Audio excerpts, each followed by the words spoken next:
Hi guys. So ఇది వచ్చేసి abs goodness వాళ్ళది రోజ్మెరీ ఎసెన్షియల్ ఆయిల్ అనమాట. ఇది మనం మెయిన్గా హెయిర్కి యూజ్ చేస్తాము. ఇది 100% వర్కౌట్ అవుతుందన్నమాట. సో దీని ఒక బెనిఫిట్స్ ఏంటో చూద్దాము. ఫస్ట్ అయితే ఇది అప్లై చేయడం వల్ల హెయిర్ గ్రోత్ బాగా పెరుగుతుంది అండ్ హెయిర్ ఫాల్ కూడా తగ్గుతుంది. మెయిన్గా అయితే హెయిర్ ఫాల్ తగ్గుతుంది అనమాట.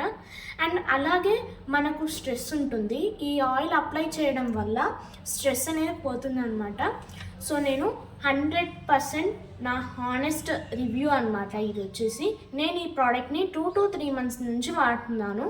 సో కాబట్టి నేను మీకు ఈ వీడియో అయితే తీస్తున్నాను అనమాట.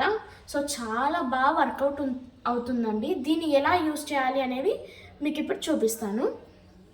ముందుగా అయితే ఒక బౌల్ తీసుకోవాలి. అందులోకి రోజ్మెరీ ఎసెన్షియల్ ఆయిల్ అయితే కొన్ని 2 to 5 drops యాడ్ చేసుకోవాలన్నమాట. సో నేను యాడ్ చేశాను. సో అలాగే ఇప్పుడు నేనైతే కోకోనట్ ఆయిల్ని యూజ్ చేస్తున్నాను. ఒక మీకు హెయిర్కి సరిపడా వేసుకోవాలన్నమాట. నేను యాడ్ చేసేసుకున్నాను. ఇప్పుడు ఈ రెండింటిని కూడా బాగా మిక్స్ చేసేసుకున్నాం కదా. ఇది మనము ఇప్పుడు హెయిర్కి అప్లై చేసేసుకొని ఒక 1 hour పాటు ఉంచుకుంటే తర్వాత తల స్నానం చేస్తే మంచి రిజల్ట్స్ అయితే వస్తుంది. ఒక వాష్లోనే తెలీదు రిజల్ట్స్ అయితే. కొన్ని మంత్స్ యూజ్ చేయాలి. సో నేను ఇది యూజ్ చేస్తున్నాను అనమాట 2 months నుంచి. నా హెయిర్ అయితే అసలు ఊడిపోవడం లేదనమాట, బాగా పెరుగుతుంది.